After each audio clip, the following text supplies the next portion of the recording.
Yes, sir, it is. Okay. Y'all Shimmy out Shabrakatah. All praise the Most High for another lesson.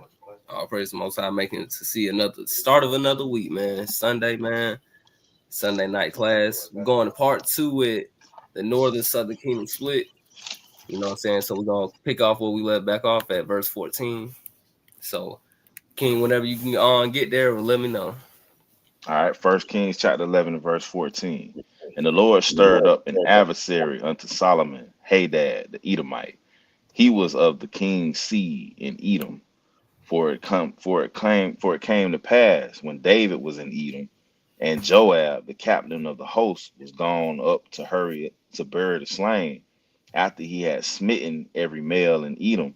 For 6 months did Joab remain there with all Israel, until he had cut off every male in Edom.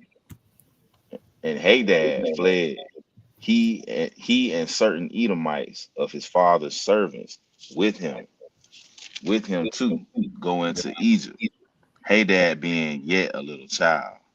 And they arose out of Midian and came to Paran, and they took men with them out of Paran.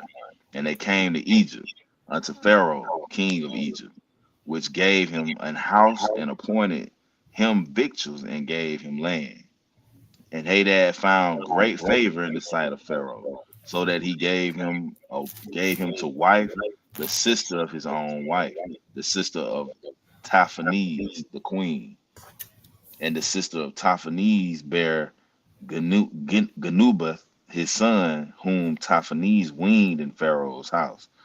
And Genubath was in Pharaoh's house, was in Pharaoh's household among the sons of Pharaoh. And when Hadad heard in Egypt that David slept with his fathers, and that Joab, the captain of the host, was dead, Hadad said to Pharaoh, Let me depart, that I may go to mine own country. Then Pharaoh said unto him, But what hast thou lacked with me, that behold, thou seekest to go into thine own country? And he answered, Nothing, howbeit, let me go anywise. And God stirred up him another adversary, Rezin, the son of Eliadah, which fled from his lord Hadadezer, king of Zobah, and gathered men unto him, and became captain over a band, with David slew them of Zobah. And they went to Damascus, and dwelt therein, and reigned in Damascus. And he was an adversary to Israel all the days of Solomon, beside the mischief that Hadad did. And he abhorred Israel, and reigned over Syria. And Jeroboam, the son of Nabat, and Ephrathite, and Zeradah, Solomon's servant, whose mother's name was Zeruiah, a widow woman, even he lifted up his hand against the king. And this was the cause that he lifted up his hand against the king. Solomon built Milo and required the breaches of the city of David, his father. And the man Jeroboam was a mighty man of valor. And Solomon, seeing the young man that he was industrious, he made him ruler over all charge of the house of Joseph. And it came to pass at that time, when Jeroboam went out of Jerusalem, that the prophet Ahijah, the Shilonite, found him in the way, and had clad himself with a new garment. And they two were alone in the field. And So, Ahijah called. Go oh, my ahead. fault, King, my fault. So, this is a very important part right here with the brothers about to read with Ahijah and Jeroboam. Go ahead, King. Verse 30. And Ahijah caught the new garment that was on him, and rent it in 12 pieces. And he Mm-hmm. said to Jeroboam, Take thee 10 pieces. For thus saith the Lord God, the God of Israel, Behold, I will rend the kingdom out of the hand of Solomon, and will give 10 tribes to thee. Right. But Oh, my fault, King. That my fault. So, right here, the brother Jeroboam and Ahijah came in the way, and Ahijah took off the garment off of Jeroboam and rent it in 12 pieces. You know what I'm saying? 12 tribes of Israel. And then he told Jeroboam, hey, you take 10 pieces for yourself. The Most High is about to, tear the kingdom. You know what I'm saying? When Solomon passes, you're going to get 10 tribes.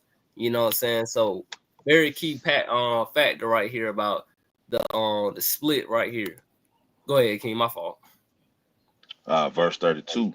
And he shall have one tribe for my servant David's sake, and for Jerusalem's sake, the city which I have chosen out of all the tribes of Israel, because that they have forsaken me and have worshipped Ashtoreth, the goddess of the Zidonians, Chemosh, the god of the Moabites, and Milcom, the god of the children of Ammon, and have not walked in my ways to do that which is right in mine eyes, and to keep my statutes and my judgment, as David his father. Howbeit, I will not take the whole kingdom out of his hand, but I will make him prince all the days of his life for David my servant's sake, whom I chose, because he kept my commandments and my statutes. But I will take the kingdom out of his son's hand, and will give it unto thee, even 10 tribes, and unto his son will I give one tribe, that David, my servant, may have a light always before me in Jerusalem, the city which I have chosen to put my name in. And I will take thee, and thou shalt reign according to all that thy soul desireth, and shall be king over Israel. And it shall be, if thou wilt hearken unto all that I command thee, and will walk in my ways, and do that which is right in my sight, to keep my statutes and my commandments, as David my servant did, that I will be with thee and build thee a sure house, as I built for David, and will give Israel unto thee. So you And always will see, oh, my fault. That's what you always see with the Most High. He always tells somebody right before, if thou will hearken. If thou will hearken, let me get a quick precept. Let's go to Exodus 19. Cause we always say, man, we gotta obey the voice of God. But what is the voice of God? Let's go to Exodus 19 and let's start at verse number 4. What does it mean Exodus always 19 and 4 hearken? Oh, my fault. Go ahead, King. says, Ye have seen what I did unto the Egyptians, and how I bear you on eagle's wings, and brought you unto myself. Now therefore, if ye will obey my voice indeed, and keep my covenant, then ye will be a peculiar treasure unto me above all people, for all Right, the earth is mine. right. So the Most High always said, hey, keep my covenant, keep my commandments. You know what I'm saying? Because hey, that's how we listen to God, when we keep his commandments. So, you know what I'm saying, not gonna spoil it for anybody, but when we get to that part with the brother Jeroboam, I think if I'm not mistaken, in chapter 12, that what happened for the split that happened, we'll understand why, because this is a key part too right here, where it says, if thou will hearken unto all that I command thee. You know what I'm saying? Let's keep going, King. Verse number 39. Oh, all right, First Unless Kings you 11 and verse 39. No, you got it. It says, and I will for this afflict the seed of David, but not forever. Solomon sought therefore to kill Jeroboam, and Jeroboam arose and fled into Egypt unto Shishak, king of Egypt, and was in Egypt until the death of Solomon. right. And the rest of the acts of Solomon, and all that he did, and his wisdom, are they not written in the book of the acts of Solomon? In the time that Solomon reigned in Jerusalem over all Israel was 40 years. And Solomon slept with his fathers, and was buried in the city of David his father, and Rehoboam his son reigned in his stead. Right. So that's the end of First Kings 11. So now we finna jump into First Kings 12. You know what I'm saying? A little bit, most I won, we get to that part. But, you know what I'm saying? We finna jump into it with Rehoboam, King Solomon's son, and Jeroboam. But you can obviously see where key events is finna lead up to the split. You know what I'm saying? The Most High gave 10 tribes to Jeroboam, and how he said, I'm gonna leave a tribe for Solomon, you know what I'm saying? So the Most High didn't do it in Solomon's time, you know what I'm saying? And also Solomon lived in peace, you know what I'm saying, which is a key, you know what I'm saying, thing as well. You know, but let's start at verse number 1. First Kings chapter 12, verse 1. And Rehoboam went to Shechem, for all Israel were come to Shechem to make him king. And it came to pass when Jeroboam the son of Nebat, who was yet in Egypt, heard of it, for he was fled from the presence of King Solomon, and Jeroboam dwelt in Egypt, that they sent and called him. And Jeroboam and all the congregation of Israel came and spake unto Rehoboam, saying, Thy father made our yoke grievous. Now therefore make thou the grievous service of thy father. Now therefore make thou the grievous service of thy father, and his heavy yoke which he put upon us lighter, and we will serve thee. Now, this And he is said, my fault, King. This is a very important part too, right here. If Redbone would have made some decision, it probably would have changed history. You know what I'm saying? But we finna get into what he did, you know, because they asked, hey, your dad made, you know what I'm saying, our yoke heavy on us. You know, if you lighten up the load, we'll serve you. You know what I'm saying? But let's see what happened. Go ahead, King. Verse 5. And he said unto them, Depart yet for 3 days, then come again to me. And the people departed. And King Rehoboam consulted with the old men that stood before Solomon his father, while he yet lived, and said, How do ye advise that I may answer this people? And they spake unto him, saying, If thou wilt be a servant unto this people this day, and will serve them, and answer them, and speak good words to them, then they will be thy servants forever. But he forsook the counsel of the old men, which they had given him, and consulted with the young men that were grown up with him, and which stood before him, and said unto him, What counsel give ye that we may answer this people, who have spoken to me, saying, Make the yoke which thy father did put upon us lighter? And the young men that were grown up with him spake unto him, saying, Thus shalt thou speak unto this people that spake unto thee, saying, Thy father made our yoke heavy, but make thou it lighter unto us. Thus shalt thou say unto them, My little finger shall be thicker than my father's loins. And now, whereas my father did lade you with a heavy yoke, I will add to your yoke. My father hath chastised you with whips, but I will chastise you with scorpions. So right here, you can see this is a very key part right here. Rehoboam was giving advice from older men to say, hey, you know what I'm saying, just let off a little bit, you know what I'm saying, and serve the people. And they'll serve you forever.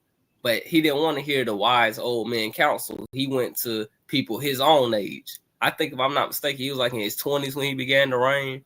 You know what I'm saying? Let me just look that up. When did Rehoboam begin to reign? Oh.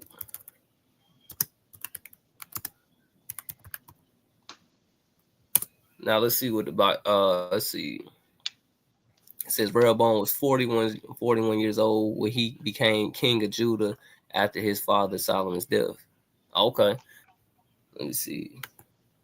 Oh, let's read this right here. It says, while the most common biblical references state his age as 41, there is some scholarly discussion suggesting that he might have been a transcription error, that he was actually 21. However, 41 remains the most widely cited and acceptable age from the primary biblical text. Okay. So when he began to reign, he got advice. Either, hey, you can lighten up the load, you know what I'm saying, and these people will serve you. But he didn't want that advice. He went and talked to the young man that grew up with him in his house, and they said, hey, you know what I'm saying, make it harder on the people. You know what I'm saying? My little finger, let me go back so I don't butcher it. My little finger shall be thicker than my father's loins. You know what I'm saying? And right here, this was a key factor that led to the split. So I don't know, King, if you want to make a point. if you wanted to. If not, we can just continue. Yeah, let me find this precept, man. Let me find this precept real quick, because the brother did right in getting counsel, right? But the scriptures say, beware of a counselor and what need he have, right? Let me find that real quick.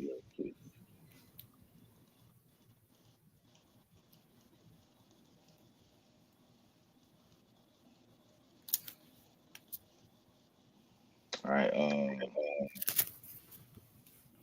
yeah, Sirach 37 and verse number 8, real quick. Let me get that, because the brother did right, like I said, by going and getting counsel. He said, look, before I make a decision like this, give me 3 days to get back to y'all. Right? He consulted with the old men, and then he consulted with the younger men. Right? But this is what the Bible says. It says, You said Sirach Sirach. 37 and verse Sirach 37 and verse number 7. All right. Right? I'm gonna read 7 and 8. It says, every counselor extolleth counsel, but there is some that counseleth for himself. Right? So everybody that feel like they in a position to give counsel probably gonna speak a good highly of it. Right? They're gonna say, oh yeah, it's good to get counsel. Right? But it says, but there are some that will counsel for himself. Some people got an agenda behind the counsel that they're giving you. Right? They may want to see you do something that's gonna be beneficial for them. Right? Verse 8, it says, beware of a counselor and know before what need he have, for he will counsel for himself, lest he cast the lot upon thee.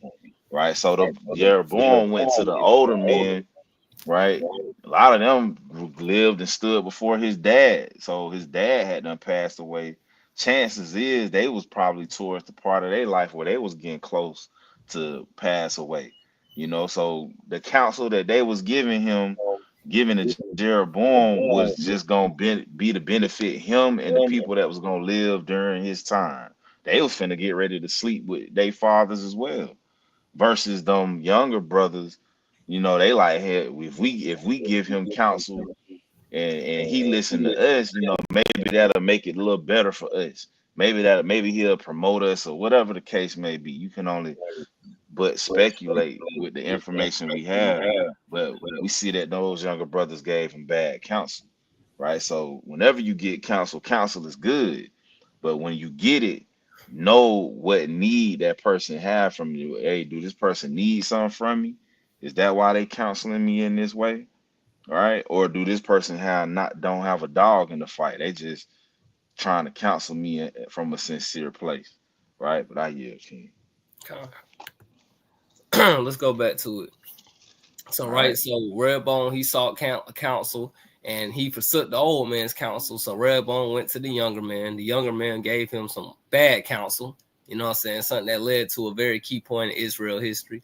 So, now let's pick back up on verse number 12. All right. 1 Kings 12 and 12.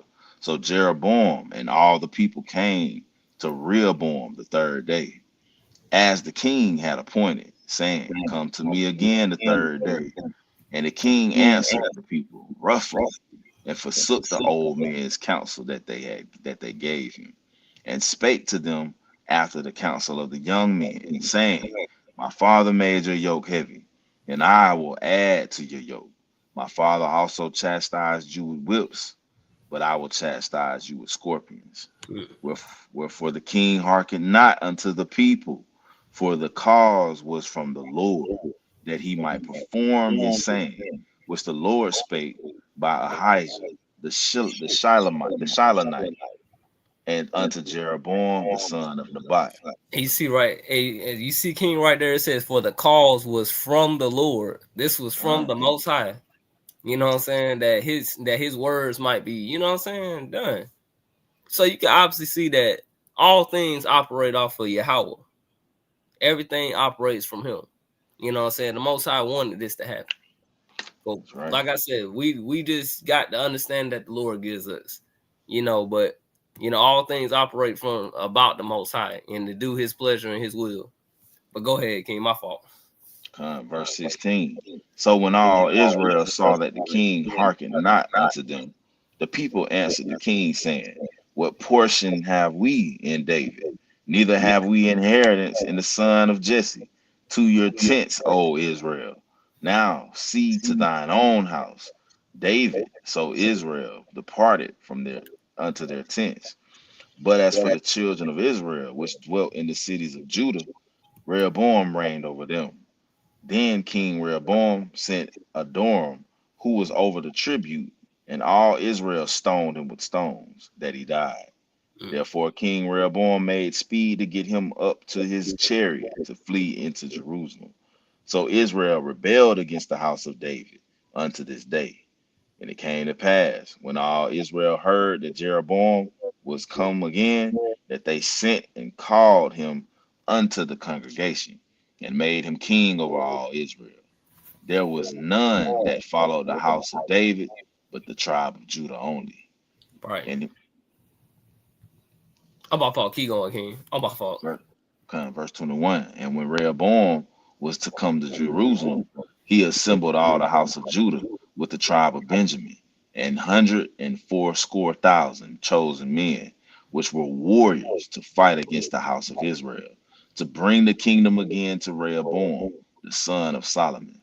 But the word of God came unto Shemaiah, the man of God, saying, speak unto Rehoboam, the son of Solomon, king of Judah, and unto all the house of Judah and Benjamin, and to the remnant of the people, saying, thus saith the Lord, ye shall not go up, nor fight against your brethren, the children of Israel. Return every man to his house, for this thing is from me. They hearkened therefore to the word of the Lord, and returned to depart according to the word of the Lord. Right. So you see right there it says, ye shall not go up nor fight against your brethren, the children of Israel. You know what I'm saying? Something that we should still evaluate to this day. You know what I'm saying? Why are we fighting against each other? Why do we got this thing against each other? You know what I'm saying? Because, you know what I'm saying, at this time, this was from the Lord with the kingdom split, but you know what I'm saying? It says they hearken therefore to the word of the Lord and returns and return to the part. You know what I'm saying? So key thing right there too as well. But my fault. Go ahead, King. Verse 25. And Jeroboam built Shechem in Mount Ephraim, and dwelt there, and went out from thence, and built Penuel. And Jeroboam said in his heart, now shall the kingdom return to the house of David. If this people go up to do sacrifice in the house of the Lord at Jerusalem, then shall the heart of this people turn again unto their Lord, even unto Rehoboam king of Judah, and they shall kill me and go again to Rehoboam king of Judah. Whereupon the king took counsel and made 2 calves of gold, and said unto them, it is too much for you to go up to Jerusalem. Behold thy gods, O Israel, which brought thee out of the land of Egypt. Now I got to get a precept. King, for this one. So uh, that's in that sound. King, read that last part where it says, read that part where it says, behold thy gods, O Israel. Behold thy gods, O Israel, which brought thee up out of the land of Egypt. And it says that he made 2 calves of gold. Let's go to Exodus. Doesn't this sound familiar? Let's get Exodus 32 real quick. Doesn't this sound familiar where it says a golden calf?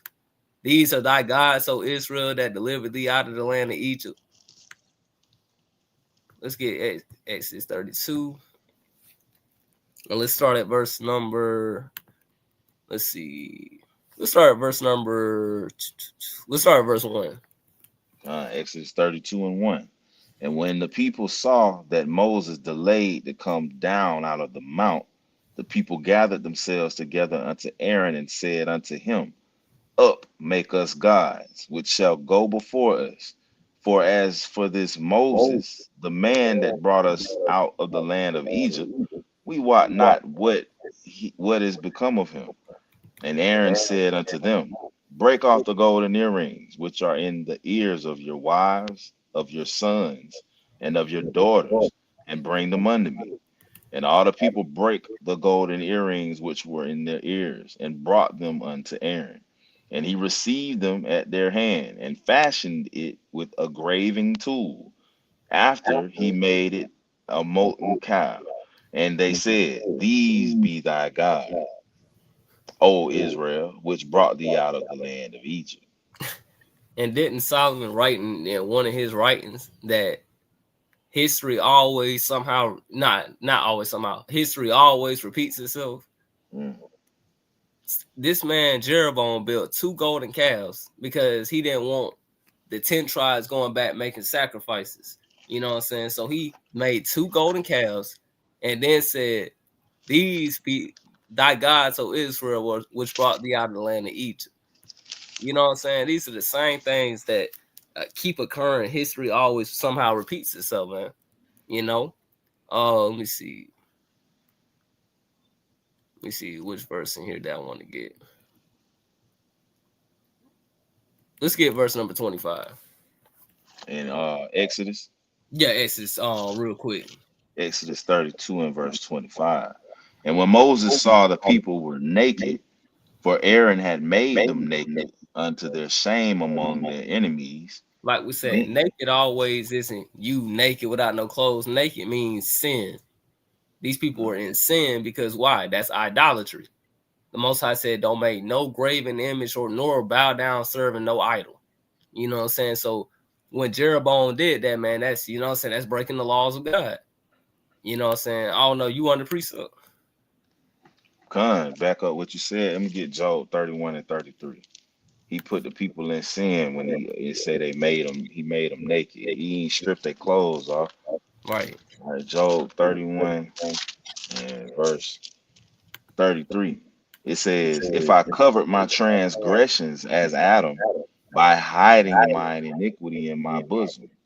Right? So he say it's letting you know what Adam did. He tried to hide his transgressions, right? By hiding his iniquity in his bosom. Adam and Eve were essentially walking around naked because they cast off their covering that they had from the Lord, right? So it's just like it said when Adam made him aprons. The Lord made them aprons, right? You can't hide what's behind you with your apron. Your backside will still be open, right? So it ain't literally talking about that. It's saying the Lord made a sacrifice for Adam and Eve, right? For to atone for their sins because they were naked, right? But you got it, King. Let me get one more precept. All this right here is a key factor, like we always say, that led to the, you know what I'm saying, Northern Kingdom going into idolatry, you know. And it's a key part in there with Dan too, because really he built this where Dan was. And already Dan Hardy was going into idolatry and Judges when they had set up that image. Let's get Deuteronomy 29. Let me see where it's at. Let's see. Yeah, let's start at verse 16. All right, Deuteronomy 29 and verse 16. For ye know how we have dwelt in the land of Egypt, and how we came through the nations which ye passed by. And ye have seen their abominations and their idols, wood and stone, silver and gold, which were among them. Lest there should be among you man or woman or family or tribe whose heart turneth away this day from the Lord our God, to go and serve the gods of these nations. Lest there should be among you a root that beareth gall and wormwood, Right. and it come to pass. Oh, my fault. You see where it says, lest there should be among you a man, woman, family, or tribe. Northern Kingdom went to what? Worship this idol. These 2 golden calves that Jeroboam set up. But go ahead, King, keep going. Verse 19. And it came to pass, when he heareth the words of this curse, that he bless himself in his heart, saying, I shall have peace, though I walk in the imaginations of my heart, to add drunkenness to thirst. The Lord will not spare him, but then the anger of the Lord and his jealousy shall smoke against that man, and all the curses that are written in this book shall lie upon him, and the Lord shall blot out his name from under heaven. And you see, on my fault, and you see exactly this is what the Lord did. he got angry when Northern Kingdom did that. He didn't spare Northern Kingdom. Because why? All the curses that are written in this book came upon them. Didn't they go into captivity? Didn't they suffer the curses for that? You know? And like we say, man, hey, you know, you see how the Lord, man, just his words are so beautiful and true. But go ahead, King. All right, verse 21. And the Lord shall separate him unto evil out of all the tribes of Israel, according to all the curses of the covenant that are written in this book of the law, so that the generation to come of your children that shall rise up after you, and the stranger that shall come from a far land shall say, when they see the plague of that land, and the sickness which the Lord hath laid upon it, and that the whole land therefore is brimstone and salt and burning, that it is not sown, nor buried, nor any grass groweth therein, like the overthrow of Sodom and Gomorrah, Admah and Zeboam, which the Lord overthrew in his anger and in his wrath. Even all nations shall say, wherefore hath the Lord done thus unto this land? What meaneth the heat of this great anger? Then men shall say, because they have forsaken the covenant of the Lord God of their fathers, which he made with them when he brought them forth out of the land of Egypt. For they went and served other gods and worshipped them, gods whom they knew not, and whom he had not given unto them. Right. And the anger of the Lord was kindled against his land to bring upon it all the curses that are written in this book. And Right. the Lord rooted them. Oh, my fault. Oh, my fault. So, right. So you see where all this is going into, you know what I'm saying? The Lord, you know, brought his anger upon Northern Kingdom for what they did. You know what I'm saying? Jeroboam, he created that golden calf when all these things were starting to go on. You see how the Lord he just did it. He just did it, man. You know what I'm saying? And let's see. What part do we start at? Verse 28. Let me see. Yeah, I want to get a couple precepts in Hosea, man. Let me see. Unless you had something.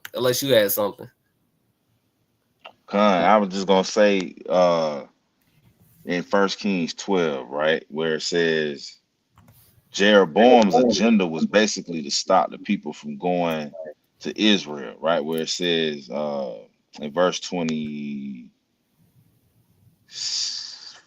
right? It says, then Jeroboam built Shechem in Mount Ephraim and dwelt there, and went out from thence and built Penuel.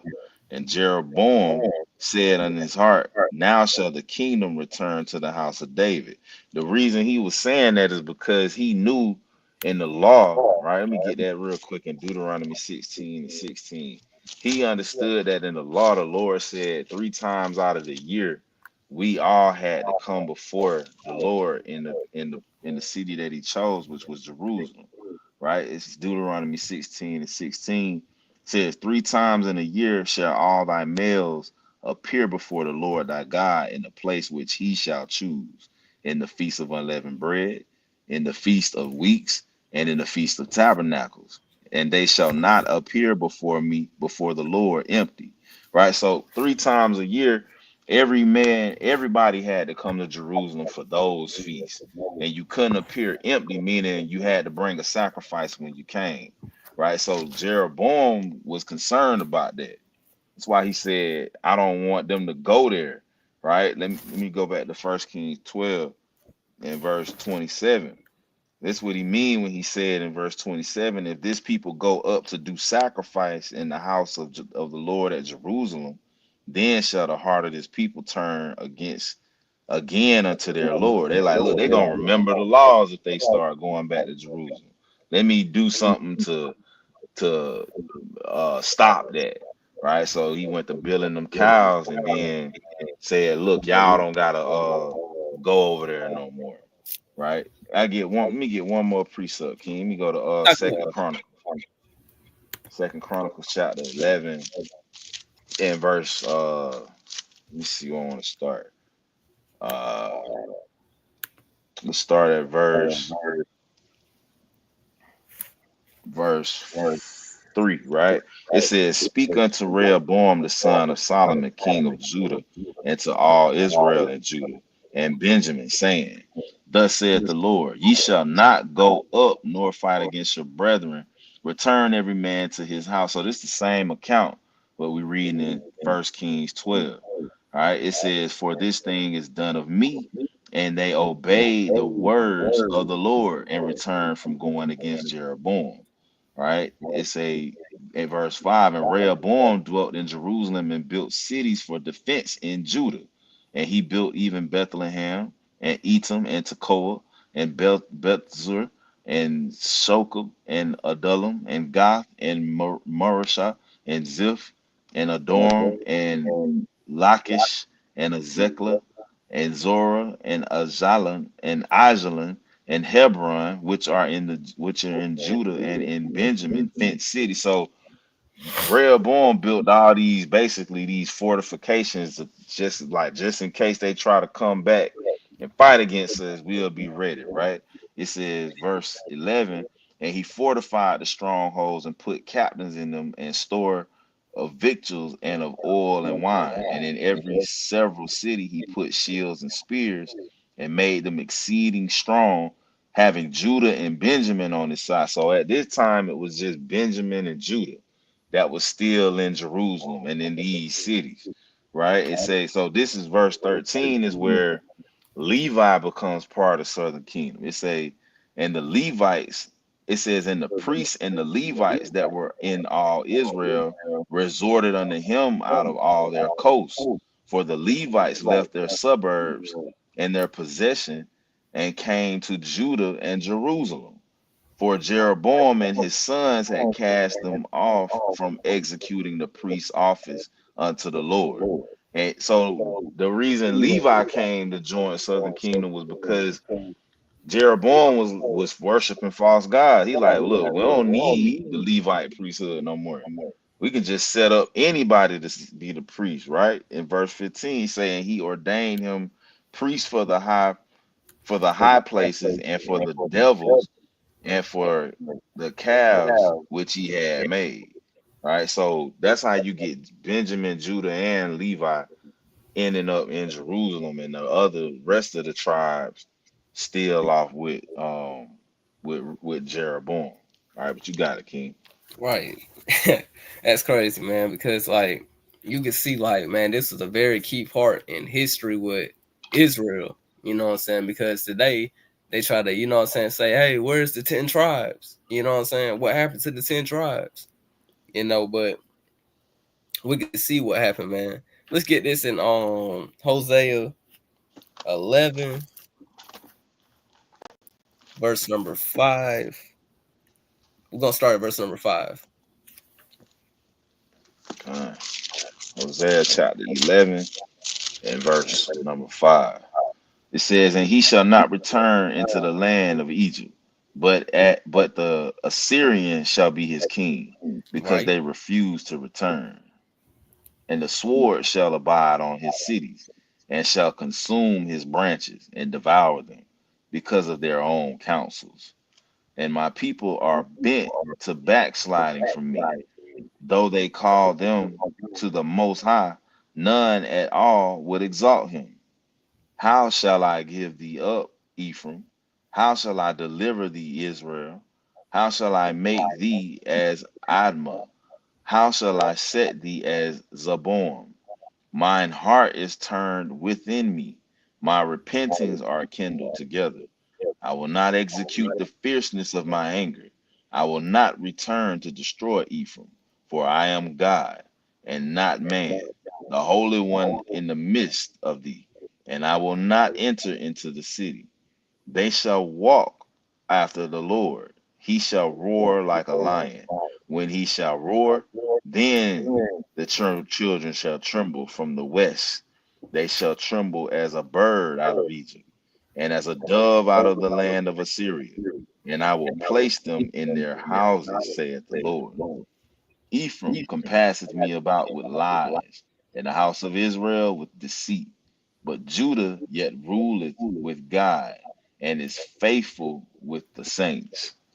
So you see right here where the Most High was like, I'm gonna get this in another translation because it says, verse number 5, it says, but since my people refuse to return to me, they will not return to Egypt and will be forced to serve Assyria. So the Most High already going ahead setting up, hey, Northern Kingdom's finna get ready to go into the Assyrian captivity. You know what I'm saying? That all this, man, this is all good because when you read the book of Hosea, that's the Most High speaking to the Northern Kingdom of Israel. You know, and you see right there it says, but Judah still obeys God and is faithful to the Holy One. You know what I'm saying? Like you can see where the brother proved right there, like, hey, in the law that, you know what I'm saying? Hey, these folks are gonna go back because they're gonna remember the law 3 times a year. You're supposed to show up. So Jeroboam built the golden calf. You know what I'm saying? So Judah was the only one that was still obeying the Lord, man. You know, and like I said, very key. I want to get a couple more Hosea. I want to get a couple more before we go back. Let me see. Let me see what Hosea 8 says. Let me see what it says. Hosea 8.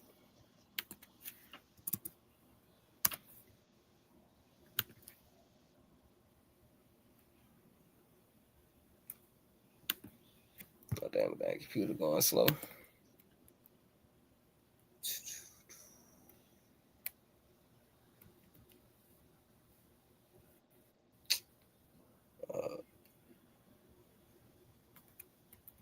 Yeah, let's start at Hosea 8. Let's get Hosea 8. And let's start at verse number. Let's see. Do I want to start at verse 3? Let me see. Yeah, let's start at verse 3. Hosea chapter 8 and verse 3. Israel hath cast off the thing that is good. The enemy shall pursue him. They shall set up kings, but not by me. They have made princes, and I knew it not. Of their silver and their gold have they made them idols, that they may be cut off. Thy calf, O Samaria, have cast thee off. Mine anger is kindled against them. How long will it be ere they attain to innocency? From Israel was it also the workman made it. Therefore it is not God.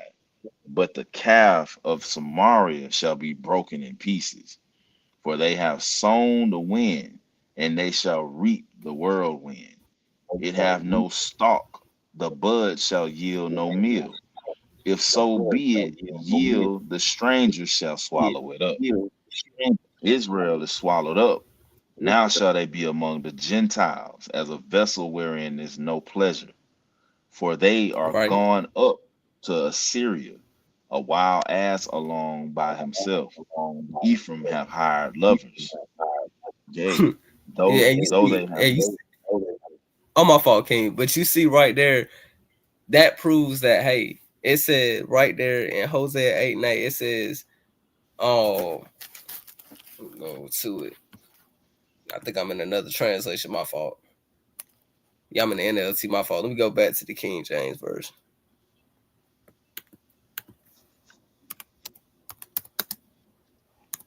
But you see where the Most High just said that Northern Kingdom is going to be among the Gentiles. As we know in history that, hey, let me see. It pops up. Computer running slow today. I don't know why. Yeah, right there, yeah. Hosea 8 and 8. Right here it says, Israel swallowed up, now shall they be among the Gentiles as a vessel wherein is no pleasure. So Northern Kingdom, you know what I'm saying, they're not, like we say all the time, when Yahweh Shai was on the earth walking, you know what I'm saying, and preaching, he did not, he was, how would I say this? Everybody, when they read in the New Testament, think when he says all the Jews, they think that that's talking about all the Israelites. But we understand in history and in context, when you read the Bible, that Northern Kingdom went into the captivity of Assyria, and they left the Assyrian captivity and went to a place where never mankind went dwelt. You know what I'm saying? So that obviously just proves that, hey, not Northern Kingdom was not in the land where Yahweh shot when he was on the earth, if that makes sense. But unless you had something, King. I was just going in Hosea 8 in verse 5, like you read in Hosea 11 in verse what it was 12. It says, "But Judah yet ruleth with God and is faithful with the saints." Right? It was saying Judah was still making atonement for their sins. That's the thing that Southern Kingdom had over Northern Kingdom, right? Versus Northern Kingdom, Hosea 8 and 5, it says, "Thy calf, O Samaria, have cast thee off. Mine anger is kindled against them. How long will it be ere they attain to innocency?" So it's telling us that Northern Kingdom was going about not making no sacrifices, not doing no atonement for their sins, meaning they was like trying to say that they was innocent in doing what they was doing. When you don't atone for your sin, you basically say you have no sin, right? So because of that, you say that Israel was gonna get swallowed up. Israel being Northern Kingdom, they got swallowed up, meaning what? They got colonized, right? They got colonized by the Syrians, by the Spaniards, right? So the Lord said, "Y'all gonna be swallowed up among the Gentiles, a vessel where there is no pleasure." Right? So, I mean, even in verse 13, where it say, they sacrifice flesh for sacrifices of mine offerings. It's talking about human flesh right there. Well, I don't know if you ever seen that movie. Dang, what's the movie? Apocalypto, I think it is, with the dude, and they was like blue people. They was putting the blue paint all over them, and it was about the Mayans. You seen that movie? Nah, well, which one is that? I think it's called Apocalypto, right? Where it's about Northern Kingdom, being over on this side of the world, and there was a scene in there where the different tribes was the different tribes of the Mayans was like fighting against each other, and they was trying to capture this other tribe so that they could bring the men to sacrifice they human body for they God, because they felt like basically they needed to cut your heart out your body while it was still beating and feed it to their God, and that kept their God alive. So they was doing stuff like that when they went into idolatry, when they got on this side of the world. They said they were gonna come over here and keep God's laws, but they was sacrificing human flesh, right? Like it's talking about in verse 13, say they sacrifice flesh for the sacrifices of mine offering and eat it, but the Lord accepted them not. Now will he remember their iniquity and visit their sins. They shall return to Egypt, meaning they're going to go back into captivity. Say, for Israel have forgotten his maker and build a temple. That's why when they got over here, they was building pyramids, because they was used to doing it already. Right? What you got it, King? God, man, that's a beautiful point, man. I'm gonna have to check out, what's that movie called? I think it's called Apocalypto. I'm gonna have to check that out, man. Yeah, Apocalypto.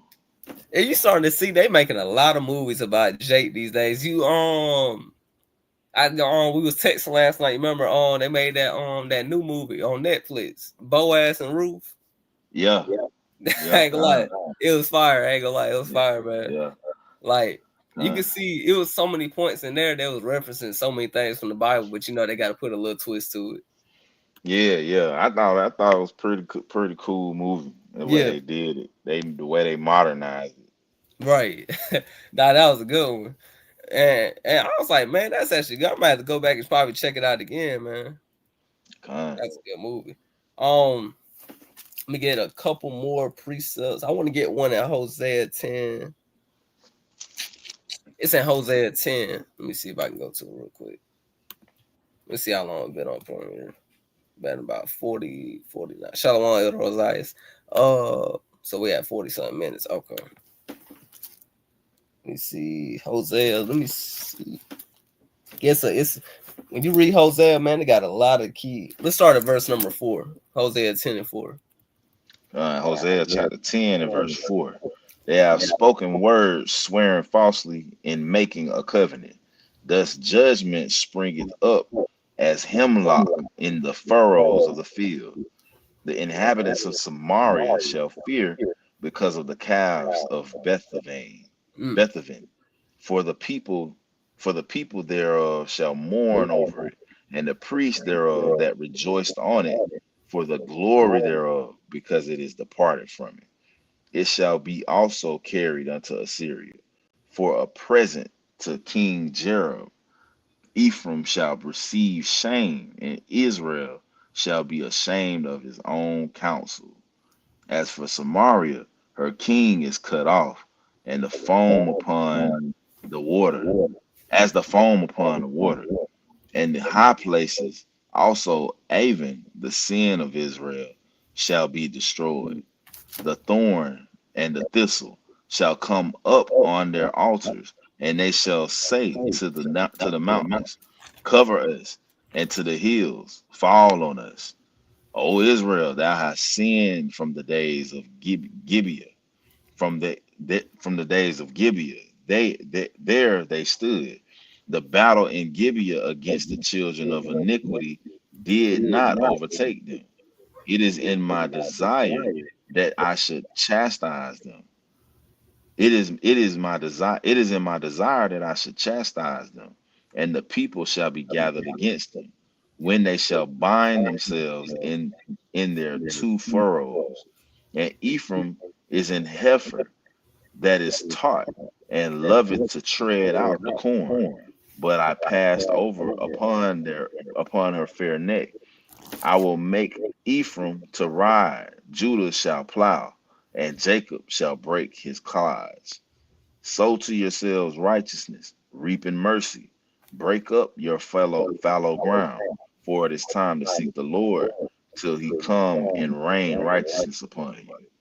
Ye have plowed wickedness, ye have reaped iniquity, ye have eaten the fruit of lies, because thou didst trust in thy way, in the multitude of thy mighty men.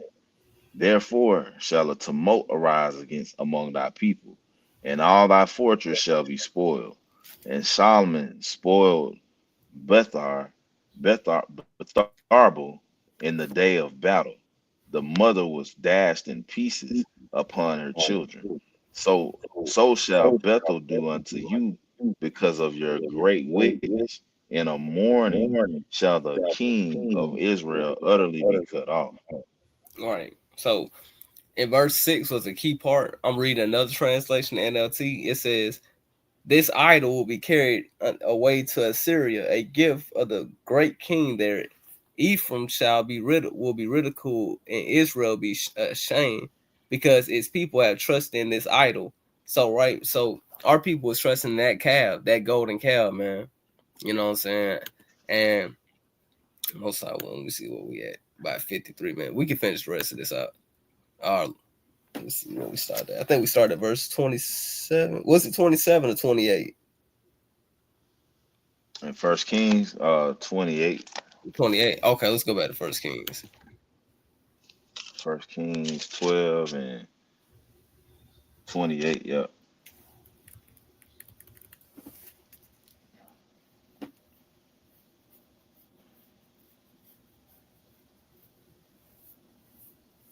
Want to read 28?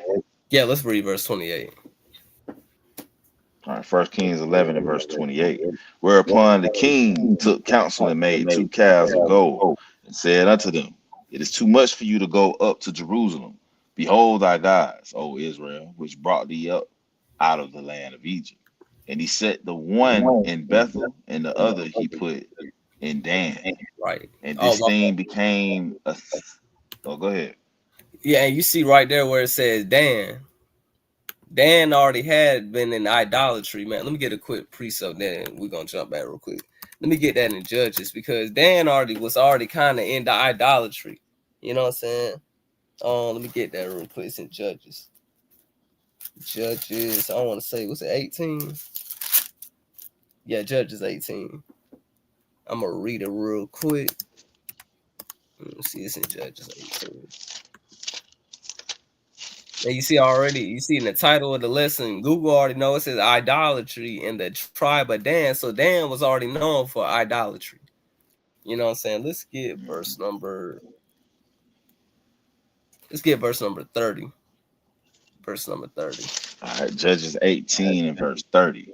And the children of Dan set up the graven image, and Jonathan, the son of Gershom, the son of Manasseh, he and his sons were priests to the tribe of Dan until the day of the captivity of the land.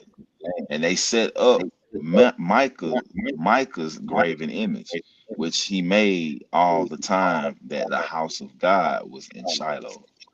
Right. So Dan was already, you know what I'm saying, already in idolatry. Dan's already had a little graven image already set up. So when Jeroboam, you know what I'm saying, put that golden calf in Dan was already in idolatry in the time of Judges. You know? So now let's go back to 1 Kings 12, verse number 29 again. Come 1 Kings 12 and 29. And he set up the one in Bethel, and the other put he in Dan. And this thing became a sin, for the people went to worship before the one, even unto Dan. And he made an house of high places, and made priests of the lowest of the people, which were not of the sons of Levi. And Jeroboam ordained a feast in the 8th month on the 15th day of the month, like unto the feast that is in Judah. And he offered upon the altar. So did he in Bethel, sacrificing unto the calves that he made. And he placed in Bethel the priests of the high places which he had made. So he offered upon the altar which he had made in Bethel the 15th day of the 8th month, even in the month which he had devised of his own heart, and ordained a feast unto the children of Israel. And he offered upon the altar and burnt incense. Right. So that's the end of chapter 12. Let me see, go back. Yeah, it's the end of chapter 12 with, you know what I'm saying, that going on with the Northern Kingdom split. Most High willing, might get on here again probably next Sunday. I want to go into 2nd Ezra 13, where it talks about how Northern Kingdom came over here and they said they were going to keep the commandments. You know what I'm saying? Because, and also 2 Kings 17, probably go back into this like part 3. You know what I'm saying? But with that, man, that should be it. Unless you want to get a closing precept if you want one. I'll praise to the Most High, King. I'll praise the Most High. So like we said, the Most High one, you got something from it. Yahweh Shem Yahweh Shai. You know what I'm saying? From New Wine Congregation, we say Shalom. Shalom.